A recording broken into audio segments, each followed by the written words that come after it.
तो आज की कहानी एक ऐसी प्रेमी जोड़े की है जो अपने प्यार के लिए अपने घर वालों को छोड़ने पर और घर से भागने पर मजबूर हो जाते हैं। लेकिन घर से भागने का अंजाम जो हुआ वो आपको हैरान कर देगा। इस प्रेमी जोड़े में खासकर लड़की की ज़िंदगी में ऐसे ऐसे मोड़ आए, उसके साथ जो हुआ उसकी शायद आप कल्पना भी नहीं कर सकते। इस कहानी का अंजाम आपको चौंका देगा।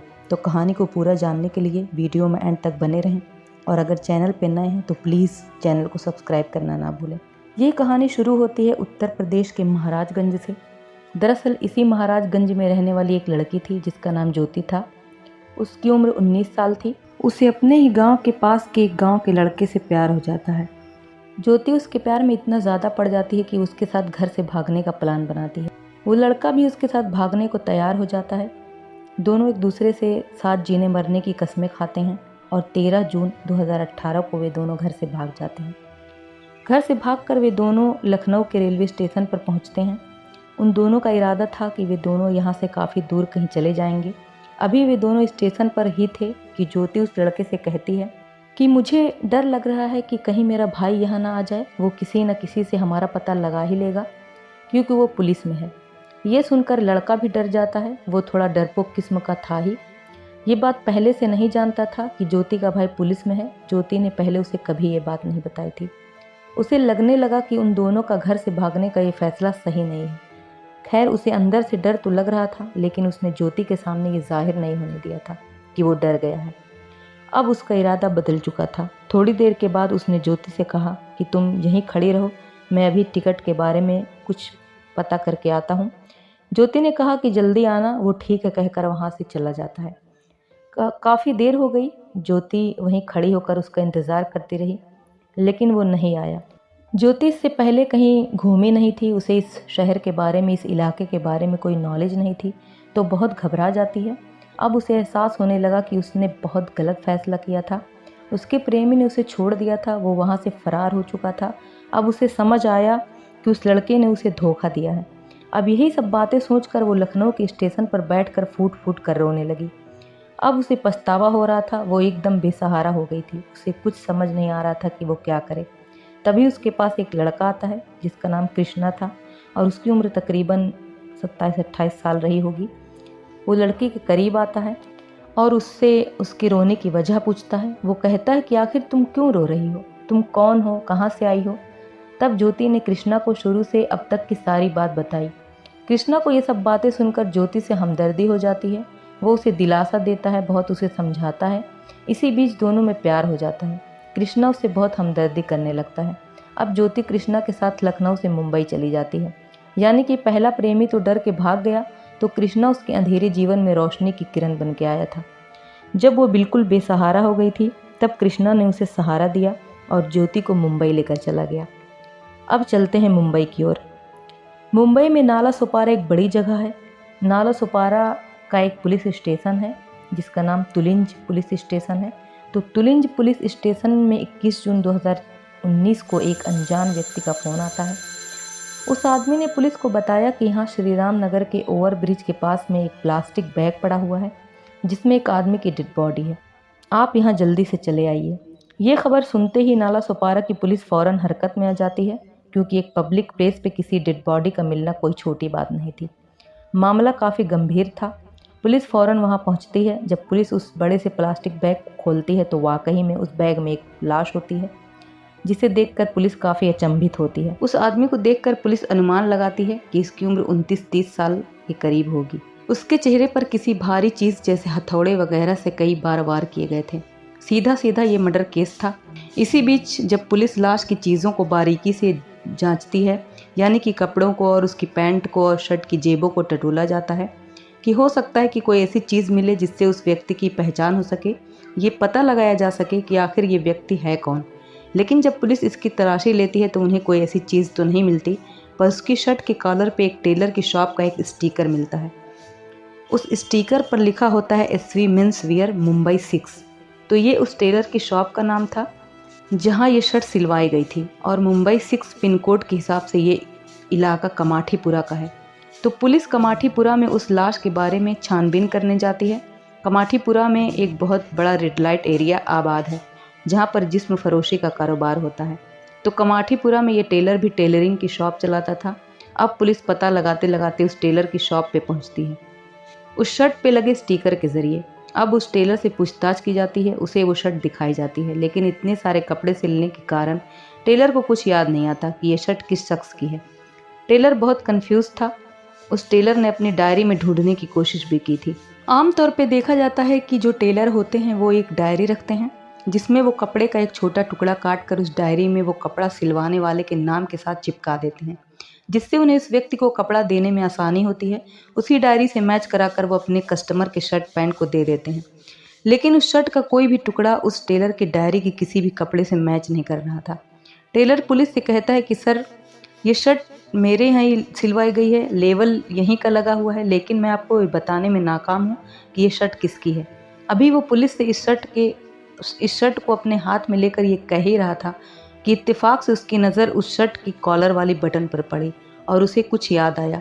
दरअसल जब वो शर्ट के कॉलर को चेक करता है तो उस कॉलर पे एक बटन के नीचे 3 और बटन लगे होते हैं, वो भी अलग अलग कलर के, और उसी बटन के पास एक धागा जो कि टूटा हुआ होता है वो भी लगा रहता है। ऐसा लग रहा था कि यहाँ पे एक और बटन लगा हुआ था जो अब टूट चुका था और सिर्फ धागा ही बचा हुआ था, यानी कि उस कॉलर के बटन के नीचे अलग अलग कलर के 4 और बटन लगाए गए थे। अब उस टेलर को पहचानने में देर नहीं लगती कि ये शर्ट किस बंदे की है। आमतौर पे लोग अगर एक्स्ट्रा बटन लगवाते हैं तो सेम कलर की लगवाते हैं या 1 से 2 बटन लगवाते हैं, लेकिन यहाँ अब उस मरने वाले का शौक कहें या कुछ और, वो अपनी हर शर्ट पर ऐसे ही 4 अलग अलग कलर के बटन लगवाया करता था। इसी वजह से टेलर को तुरंत याद आ जाता है कि ये शर्ट किसकी है और उसके मुंह से एक नाम तुरंत निकलता है, कृष्णा। जी हाँ, ये वही कृष्णा की लाश थी जो ज्योति को लखनऊ से मुंबई ले आता है। वो टेलर पुलिस को बताता है कि ये शर्ट कृष्णा की है, वही मुझसे इस तरह 4 बटन लगवाया करता था। अब पुलिस को मरने वाले का नाम पता चलता है। पुलिस वाले टेलर से पूछते हैं, कौन है ये कृष्णा, कहाँ पे रहता था, उसका फ़ोन नंबर है तो हमें दो। लेकिन टेलर को उसके बारे में ज़्यादा कुछ जानकारी नहीं थी। वो उसके बारे में ज़्यादा कुछ तो बता नहीं पाया, सिर्फ उसने एक इन्फॉर्मेशन दी कि वो मुंबई सेंट्रल के इलाके में किसी मुस्लिम होटल में काम करता है। कृष्णा ने बातों बातों में मुझे ये बात बताई थी और मैं कुछ नहीं जानता उसके बारे में। अब ये एक जानकारी कृष्णा के बारे में और हुई पुलिस को टेलर के जरिए। अब पुलिस को मुंबई सेंट्रल में पता करना था। अब मुंबई सेंट्रल में एक मुस्लिम होटल को ढूंढना इतना आसान नहीं था, क्योंकि वो इलाका कोई छोटा एरिया तो नहीं था, लेकिन फिर भी पुलिस को पता तो लगाना ही था। वो चल पड़े मुंबई सेंट्रल। खैर, पुलिस के पास कृष्णा की लाश की तस्वीरें थीं। वो तस्वीरें लेकर मुंबई सेंट्रल के कुछ मुस्लिम होटलों में पूछताछ की गई। उसकी तस्वीरें आसपास के लोगों को दिखाई गईं और पुलिस की मेहनत रंग लाई। उन्हें एक और इन्फॉर्मेशन मिली। वहीं के एक होटल वाले ने, यानी कि उस होटल के मालिक ने कृष्णा को पहचान लिया। उसने बताया कि हाँ, मैं इसे जानता हूँ, ये कृष्णा है और ये हमारे यहाँ काम करता है, लेकिन कुछ दिनों से ये काम पे नहीं आ रहा है। आखिर इसे हुआ क्या है? पुलिस ने बताया कि हमें इसकी डेड बॉडी मिली है, इसका मर्डर हो गया है और हम पता लगाने की कोशिश कर रहे हैं कि आखिर इसका कत्ल किसने किया है। तब वो मुस्लिम होटल का मालिक कहता है कि सर, इसके साथ एक और लड़का हमारे यहाँ काम करता था, वो भी कृष्णा के साथ कई दिन से गायब है। कृष्णा कहाँ रहता था ये तो मुझे नहीं पता, लेकिन जो लड़का गायब है वो मुंबई के भाईंदर इलाके में कहीं रहता है, ये मुझे पता है। और उस भाईंदर वाले आदमी का नंबर भी उस होटल वाले ने पुलिस को दिया। अब पुलिस ये अनुमान लगाती है कि कृष्णा गायब था तो हमें उसकी लाश बरामद हुई, लेकिन ये लड़का जिस तरह से गायब है, ये काम पे कई दिन से आ नहीं रहा है, तो हो सकता है कि इसी ने कृष्णा को मारा हो। अब पुलिस को लगा कि अब हम इस कत्ल की गुत्थी को सुलझाने के करीब हैं, क्योंकि अगर हम भाईंदर वाले लड़के को ढूंढ लेते हैं तो ये मर्डर मिस्ट्री सुलझ जाएगी। अब पुलिस भाईंदर उस लड़के की तलाश में जाती है। काफ़ी कोशिशों के बाद वो लड़का पुलिस को मिल जाता है। जब पुलिस उससे पूछताछ करती है तब वो बताता है कि मेरी तबीयत कुछ दिन से ठीक नहीं है, इसीलिए मैं काम पे नहीं जा रहा था। और कृष्णा काम पे क्यों नहीं जा रहा है, मुझे इसके बारे में कुछ नहीं पता। पुलिस उसे कृष्णा के मर्डर के बारे में बताती है। वो काफ़ी शॉक्ड हो जाता है। अब पुलिस कृष्णा के बारे में उस लड़के से पूछती है। वो लड़का कृष्णा का फ़ोन नंबर देता है और वो पुलिस को बताता है कि कृष्णा नाला सुपारा में एक ज्योति नाम की लड़की के साथ रह रहा था। अब पुलिस को कृष्णा के बारे में ये ठोस जानकारी हासिल हुई थी। कृष्णा के नंबर का CDR निकलवाया जाता है। उसमें नाला सुपारा की एक महिला का नंबर मिलता है। पुलिस समझ जाती है कि हो ना हो यही वो लड़की होगी जिसके साथ कृष्णा वहाँ रहता था। पुलिस ने फ़ौरन इस महिला को फ़ोन किया और उसके पास नाला सुपारा में उस महिला से मिलने जाती है। जब उस महिला से उस नंबर के बारे में और कृष्णा के बारे में पूछा जाता है कि तुम्हारे नंबर से कृष्णा से कई बार बात हुई है, ये बात सुनकर वो महिला काफ़ी हैरान हो जाती है। उसने पुलिस को बताया कि मैं किसी कृष्णा को नहीं जानती और कभी मेरे मोबाइल से कृष्णा नाम के आदमी को कभी फ़ोन ही नहीं किया गया। आप चाहें तो मेरा मोबाइल चेक कर सकते हैं। वो अपने मोबाइल पे आए हुए और डायल किए हुए सारे नंबर दिखाती है। उसमें कहीं भी कृष्णा का नंबर नहीं था। लेकिन पुलिस ने जब सीडीआर दिखाए उस महिला को कि देखो तुम्हारे नंबर से इस कृष्णा के नंबर पे बात हुई है, तो वो महिला थोड़ी हैरान होती है और अपने दिमाग पर जोर लगा कर कुछ याद करने की कोशिश करने लगती है। तभी उसे याद आता है कि उसने बताया कि मेरी एक सहेली है और उसी सहेली ने एक बार मेरा फ़ोन मांगा था और उसी ने किसी से बात की थी। बात करने के बाद उसने मुझे फ़ोन वापस तो कर दिया, लेकिन उसने जिससे भी बात की थी उसका नंबर मेरे फ़ोन से डिलीट कर दिया था। तो मुझे नहीं पता कि मेरी सहेली का कोई जानकार हो सकता है। अब पुलिस को समझ आ गया कि इस महिला का इस मर्डर से कोई लेना देना नहीं है। पुलिस ने इस महिला को क्लीन चिट दे दी। अब पुलिस तफ्तीश आगे बढ़ाते हुए उस महिला से उसकी सहेली का नाम पूछती है, जिसने उसके फ़ोन से कृष्णा को फ़ोन लगाकर बात की थी। तो उस महिला ने बताया कि उसका नाम ज्योति है। अब पुलिस को जैसे ही ज्योति का नाम कान में पड़ा, उनके कान खड़े हो गए। तब पुलिस को ये याद आया कि भयंदर वाले लड़के ने ये बताया था कि कृष्णा किसी ज्योति नाम की लड़की के साथ रह रहा था। अब पुलिस की तफ्तीश की कड़ियाँ जुड़ते हुए लगीं। पुलिस को ये लगने लगा कि इसका मतलब ये वही ज्योति है जो कृष्णा के साथ नाला सोपारा में रह रही थी। तो कुल मिलाकर अब पुलिस को ज्योति की तलाश थी। अब पुलिस ने उसी महिला से ज्योति का नंबर हासिल किया और ज्योति के नंबर का सीडीआर निकलवाया गया और उस महिला से ज्योति के घर का पता भी लगाया गया। उसने बताया कि ज्योति पास ही की एक बिल्डिंग में एक रूम में रहती है। पुलिस उस बिल्डिंग में पहुंचती है और उस कमरे में जाकर देखती है तो वो कमरा लॉक होता है। पुलिस उस कमरे का ताला तोड़ती है और अंदर दाखिल होती है। अंदर जाने के बाद उन्हें वहाँ बिल्कुल साफ सफाई दिखाई देती है। वहाँ का फर्श एकदम क्लीन था, कहीं कोई धूल गर्द कुछ भी नहीं था। वो बिल्कुल चमकता हुआ कमरा था। तब पुलिस जब कमरे में गौर से देखती है तो उन्हें एक बात नोटिस किया कि उस कमरे की दीवारों पे अभी हाल ही में नया पेंट करवाया गया था। और हैरानी की बात तो ये थी कि उस दीवार पर कहीं कहीं पेंट किया गया था, पूरी दीवार को नहीं। ऐसा लग रहा था कि शायद किसी दाग धब्बे को छुपाने के लिए ये पेंट करवाया गया है। किसी खास जगह पेंट इंसान तभी करता है जब कहीं दाग लग गया हो और उस जगह को कोई छुपाना चाहता हो। तो पुलिस को वो फेस पेंट देखकर शक हुआ कि शायद इसी कमरे में कृष्णा का कत्ल हुआ हो और दीवारों पर खून के धब्बों को छिपाने के लिए ये पेंट करवाया गया हो और शायद कृष्णा का मर्डर इस ज्योति ने ही किया हो और अब ये ज्योति उसका कत्ल करने के बाद गायब हो गई हो। तो अब पुलिस को लगभग सारा मामला समझ में आ जाता है और अब पुलिस ने उस पेंट को छुड़ाने की कोशिश की तो पुलिस ने देखा कि उस पेंट के नीचे वाकई में खून के धब्बे थे और पुलिस को घर की दूसरी जगहों पर भी खून के धब्बे मिले। अब ज्योति के सीडीआर के जरिए एक आदमी का पता चला जिससे ज्योति से इधर कुछ दिन से लगातार बात हो रही थी। उस आदमी का नाम मुख्तार था। अब पुलिस मुख्तार की तलाश करते हुए नाला सोपारा के ही एक और एरिया में पहुंची और वहां पर पुलिस ने मुख्तार के घर पर धावा बोल दिया, इस उम्मीद से कि हो सकता है कि यहाँ हमें ज्योति और मुख्तार मिल जाएं। लेकिन जब पुलिस मुख्तार के घर पहुंची तब वहाँ ना तो ज्योति थी और ना ही मुख्तार। लेकिन वहाँ पुलिस को एक और आदमी मिला जिसका नाम सूरज कुमार झा था। अब पुलिस सूरज कुमार से पूछताछ करती है। वो पूछती है कि ये घर तो मुख्तार का है, आखिर तुम कौन हो और यहाँ इस घर में क्या कर रहे हो। सूरज ने कहा कि मैं यहाँ कुछ दिनों से रह रहा हूँ, मुख्तार तो कुछ दिनों से गायब है। पुलिस ने पूछा कि तुम मुख्तार को कैसे जानते हो, तुम्हारा क्या रिश्ता है मुख्तार से। तब सूरज ने बताया कि मुख्तार मेरा बहुत अच्छा दोस्त है। इस सूरज कुमार झा से पूछताछ के पहले जब पुलिस ज्योति के घर गई थी तब उन्हें वहां पर घर के बाहर सीसीटीवी कैमरा लगा हुआ दिखा था। उन्होंने उसकी फुटेज निकलवाई थी और अब उस फुटेज में पुलिस ने एक बाइक पर दो लोगों को एक प्लास्टिक बैग को ले जाते हुए देखा था और उन्हीं के पास एक लड़की भी पुलिस को कैमरा में दिखी थी। पुलिस ने सूरज कुमार झा को फुटेज दिखाते हुए कहा कि इस बाइक पर जो दो लोग दिख रहे हैं उनमें से एक तो तुम लग रहे हो हमें। अब सूरज कुमार झा एकदम घबरा जाता है, वो टूट गया था। उसने कहा कि हाँ मैं यही हूँ। उसने पुलिस को बताया कि ये लाश कृष्णा की है जो प्लास्टिक के बैग में है, लेकिन मेरा कृष्णा के कत्ल से कोई लेना देना नहीं है। मैं तो सिर्फ मुख्तार के कहने पर वहाँ चला गया था क्योंकि मुख्तार मेरा बहुत अच्छा दोस्त है।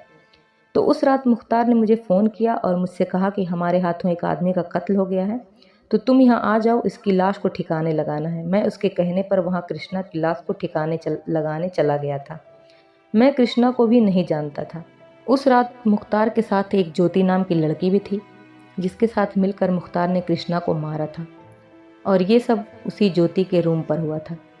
अब पुलिस सूरज कुमार झा को गिरफ्तार कर लेती है और उससे कड़ाई से मुख्तार और ज्योति के बारे में पूछती है, लेकिन सूरज लगातार यही कह रहा था कि मुझे नहीं पता इस समय वे दोनों कहाँ हैं।